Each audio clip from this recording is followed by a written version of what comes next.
2. El día de hoy tenemos que definir cómo vamos a hacer nuestra práctica virtual de la materia de laboratorio de presiones unitarias 2. Y es que obviamente esta práctica necesitábamos hacerla, ¿no? Para entender muy bien en un proceso productivo todo lo que vamos a adquirir como un conocimiento teórico, ¿no? Las ecuaciones, los principios deben ser aplicados ya en un proceso productivo. La práctica se va a enfocar en la transformación de la cáscara de yuca, que es un desecho. Los vamos a volver en insumos para la industria de fertilizantes y material puzolánico, o también que en algunos libros lo refieren como material para producir cemento, mediante una secuencia de presiones unitarias, ¿no? A nivel planta piloto y en algún caso semi-industrial, ¿no?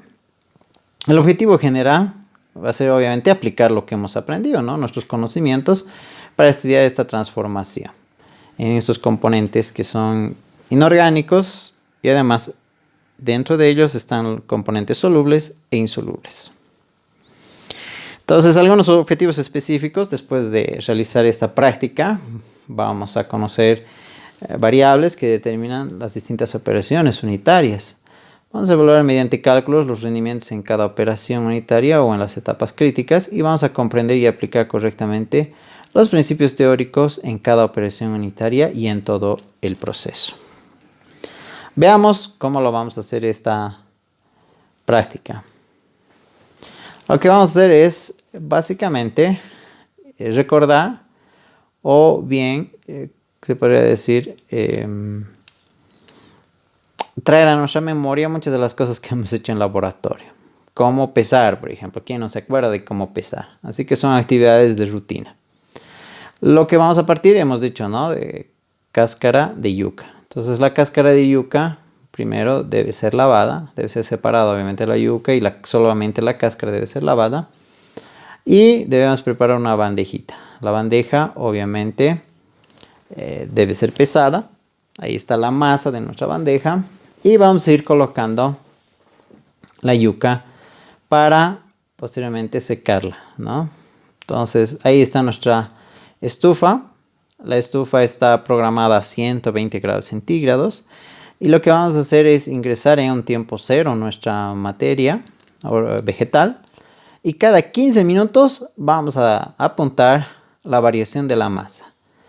¿Cuánto de agua ha perdido este material, ¿no? Entonces, eso es lo que vamos a ir haciendo y apuntando en la primera parte de nuestra experiencia. Aquí tenemos algunos datos experimentales de lo que ha ocurrido, ¿no? A los 0 minutos, fíjense que es la masa de la bandeja con la cáscara de yuca. Y fíjense que va empezando a variar, ¿no? En los primeros 15 minutos no hay mucha variación, pero a los 30 minutos, fíjense que ya ha cambiado, ha perdido en todo caso 10 gramos, luego posteriormente 30 gramos y así sucesivamente se ha ido tomando los datos. El tiempo total, podríamos decir, son cerca de 7 horas, 405 minutos de hacer el estudio y el objetivo era hasta encontrar la masa hasta que no haya variación, ¿no? Entonces fíjense que alrededor de los 330 minutos, después de prácticamente varias horas, el tema de la masa de nuestra bandeja ya no hay mucha variación, ¿no? De tal forma que los valores registrados después de 345 ya no existe ninguna variación de masa y por lo tanto se da por finalizada o por finalizado la etapa de secado, ¿no? ¿Qué hemos hecho con esta yuca, bueno, cáscara de yuca seca? Es que lo que hemos hecho es hacer una molienda, ¿no? Se ha tomado un molino de tornillo sin fin y se ha hecho la molienda respectiva, ¿no? Directamente el producto seco, ya salido de la estufa y enfriado. No olvidemos que la bandeja estaba a 120 grados centígrados. Entonces, una vez seco, como hemos dicho, y ya a temperatura ambiente, se tomó porciones y se empezó a moler. ¿Cuánto se ha tomado? Se ha tomado 192.5 gramos. Y eso se ha procedido a hacer la molienda.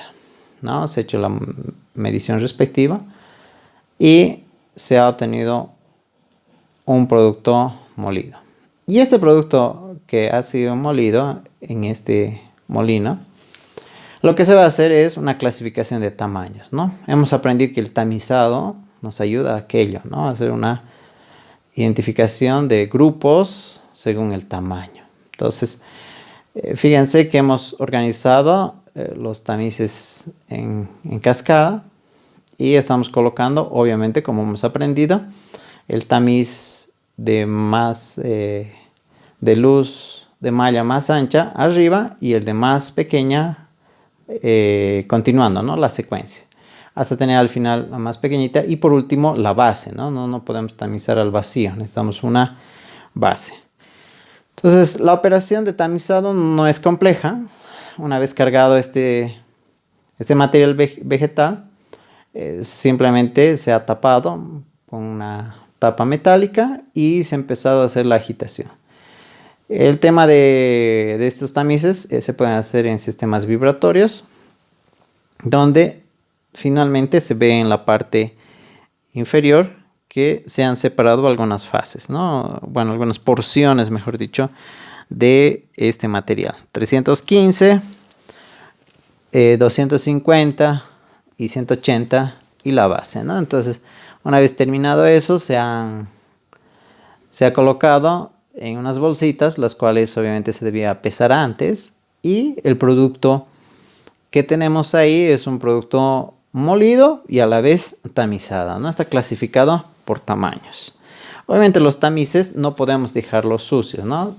Esos tamices, lo usual, hay dos métodos para la limpieza. Una es a través de aire comprimido, se hace un soplado de los tamices con este aire comprimido y obviamente las partículas retenidas son limpiadas, son barridas, ¿no? El otro método es el método por ultrasonido, ¿no? Para los que no están familiarizados es bastante sencillo. Lo que se hace es colocar estos tamices, estos tamices dentro de, prácticamente es como un pequeño bañador, en el cual lo que hace el sistema es mandar un ultrasonido, ¿no? Es como que hiciera una vibración, pero en agua, ¿no? Entonces el sistema está con agua, se manda estas ondas ultrasónicas y empieza a vibrar, ¿no? El sistema y de esa forma van removiéndose las partículas retenidas en el tamiz. ¿Qué dato es importante aquí? Y es que, como hemos dicho, el tamizado es nuestra clasificación por tamaño, ¿no? Y ahí tenemos las masas, la masa de las bolsitas. Entonces, la masa de la bolsita junto al sólido y ahí podemos ver cómo es la distribución de tamaños. Con ello podemos hacer muchos cálculos o bien obtener bastante información. Es lo que hemos aprendido en tamizado, ¿verdad? Con este producto tamizado, ¿qué es lo que vamos a hacer? Vamos a tomar una masa de cáscara de yuca, aquella que está en el rango de los 315 micrómetros. Y lo que vamos a hacer es pesarlo en un crisol, ¿no? Entonces, para este punto, el crisol debe ingresar a la mufla. Son 800, 600 grados centígrados. En la imagen está otro crisol, ya que fueron dos grupos en esa vez que se realizó la práctica. Y lo que hace esta mufla es alcanzar temperaturas incluso de 1150. Pero para nuestra experiencia simplemente hemos tomado 800 grados centígrados y 6 horas. Entonces, una vez que ha terminado de hacer el calcinado de la muestra, fíjense que la masa de ceniza es 1.7, ¿no? Entonces ahí podemos evaluar cuánto tenía de material orgánico, ¿no? El principio del calcinado, lo que hemos aprendido es evaluar, ¿no? Cuánto tenemos de material mineral o de la parte inorgánica después de haber hecho este tratamiento. Esta ceniza, tal como estaba, una porción de ella, 1.37, se ha dispersado en agua, prácticamente con un volumen de 68.5 y se ha hecho una agitación. ¿Por qué se hace la agitación? Y es que esta ceniza, hemos dicho que es un material inorgánico, ¿no? Entonces, hay muchos componentes de este material inorgánico que son solubles y otros que son insolubles. Entonces, por eso se ha hecho la dispersión en agua. Se ha tomado un tiempo de agitación de 1 hora, podría ser menos, pero para garantizar de que haya un buen contacto y que todo el material soluble pase a la fase soluble, a la fase líquida. Entonces, posteriormente, si queremos separar un sólido de un líquido, ¿qué necesitamos? ¿No? Podemos usar sedimentación, centrifugación o filtración. Se ha elegido el tema de filtración, ¿no? El modo clásico, fácil, que conocemos en laboratorio, un papel filtro, y hacemos la respectiva filtración. Una vez que se ha hecho la filtración, obviamente va a haber un sólido encima del papel. Una vez que se tiene este sólido húmedo, hay que llevarlo a la estufa y se lo va a secar, ¿no? Entonces, al final la masa del sólido ya seco es de 0,12 gramos. Pero la fase líquida también se lo ha llevado a la estufa, ¿no? Se ha conseguido un molde de silicona, se ha llenado con el líquido y se ha hecho evaporar el líquido, ¿no? Entonces ahí lo que vamos a tener, una vez evaporado el líquido, son las sales disueltas que teníamos en la fase líquida, ¿no? En la filtración. Entonces la masa de este sólido, de la parte soluble, es de 1,23, ¿no? Entonces ahí tenemos la relación que existe, es prácticamente 10 veces 1,2 a 0,12, mejor dicho, 1,2. Entonces, con relación de lo insoluble con respecto a lo soluble. ¿Y qué es lo que se ha obtenido? ¿No? Se ha obtenido dos polvos, ¿no? Hemos dicho la parte insoluble, que básicamente está compuesto de silicio, de óxido de silicio, óxido de aluminio, óxido de hierro, óxido de calcio y óxido de magnesio, ¿no? Todos ellos, como decíamos, insolubles. El componente principal es el silicio, ¿no? Con cerca del 70%. Y el resto van completando, ¿no? el total del 100%. Algo interesante, la coloración del producto final, y es que como nuestra muestra contiene hierro, cerca del 2%, 1,77, cerca del 2%, le da esa coloración, ¿no? Esa coloración amarillenta, en algún caso, si habría más óxido de hierro, le daría hasta una coloración de, pensaríamos en el color ladrillo, ¿no? Por otro lado, el sólido soluble, cuando se hace el análisis, ¿qué es lo que se obtiene? Se obtiene rico en óxido de potasio, ¿no? Un 76%, el resto son lo que es el trióxido de azufre y una nada prácticamente, no llega ni al 1% de óxido de sodio, ¿sí?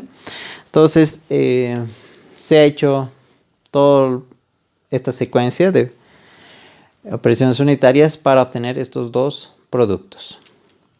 Entonces, como conclusión, ¿no? Se partió desde lo que era la cáscara de yuca y una sumatoria de operaciones unitarias se obtuvo estos dos productos, tanto insoluble como soluble. Si nos fijamos o si recordamos la composición en la parte soluble, está la presencia de óxido de potasio como un componente mayoritario y por lo tanto debería ser para el tema de sulfato de potasio. Está intercambiado, ¿no? Necesitamos intercambiar estas imágenes. Y el tema amarillento puede servir para la formulación de cemento, ¿no? Porque no olvidemos que el cemento dentro de su composición es gran parte óxido de silicio, óxido de calcio, óxido de aluminio, entonces es un buen insumo para poder realizar aquello. Y básicamente ahí termina la práctica, ¿no? Con la obtención de estos dos productos fundamentales y claves para poder realizar otras operaciones unitarias, ¿no? Entonces, en este momento se están realizando tesis para poder obtener protocolos estándar de todo este proceso y optimizar, ¿no? los procesos. Pero, ¿qué nosotros vamos a hacer con toda esta información? Lo que vamos a hacer es, de nuevo, si quieren los mismos grupos que se utilizan para hacer video, pueden coordinar para hacer también este trabajo, ¿no? Vamos a conformar grupos de mínimo 3 personas y máximo 6 personas.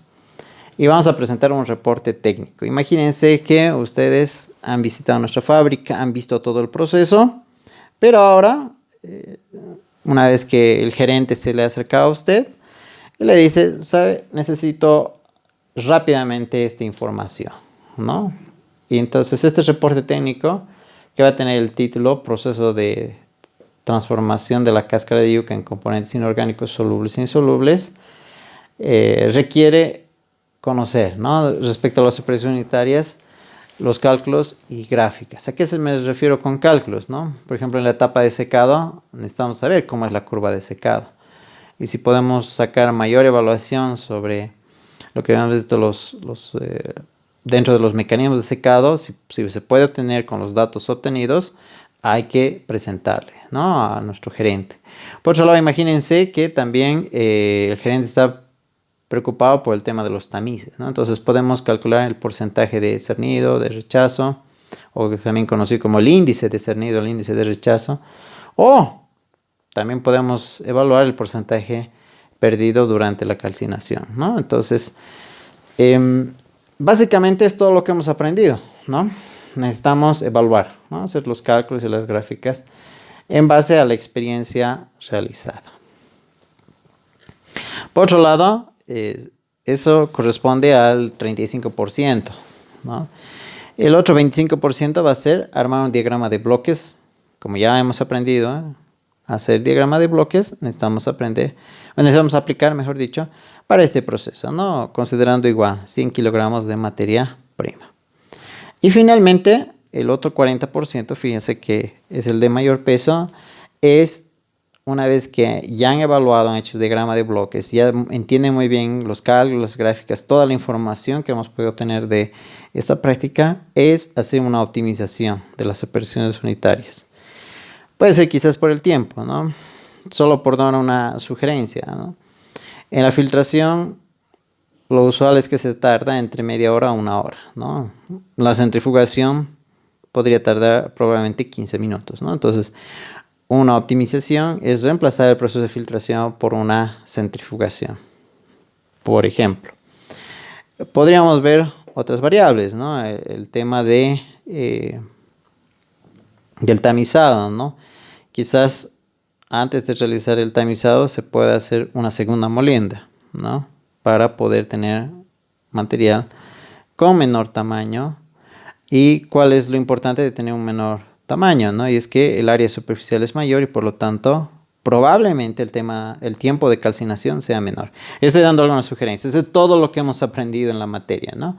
Entonces, vean ustedes qué variables ustedes pueden cambiarlas, modificarlas, sugerir en ese sentido para optimizar este proceso o bien la operación unitaria respectiva. Como dice ahí, es bienvenida a las sugerencias de la sustitución de equipos o bien de operaciones unitarias, ¿no? Esto se debe hacer, entregar el reporte en documento Word en el plazo establecido y al correo respectivo que se les va a indicar en el grupo. Si tienen alguna pregunta, alguna consulta, lo podemos expresar en el grupo y así podamos estar realmente seguros de lo que estamos presentando. Todo esto, sumados las tres actividades, o bueno, los 3 puntos de esta actividad, mejor dicho, dan los otros 30 puntos, ¿no? Entonces, el video ya hemos sumado 20. Esta actividad estamos sumando 30, están los 50. Con los 50 de los parciales, cabal casero, tenemos los 100. Fíjense que de hacer muy bien nuestro video y de darle buen tiempo a esta actividad, básicamente 50 puntos. Básicamente estaríamos aprobando ya la materia, ¿no? Porque con los puntos que hemos sumado en las evaluaciones, aunque hayan sido pocos en los parciales, ustedes ya han aprobado, ¿no?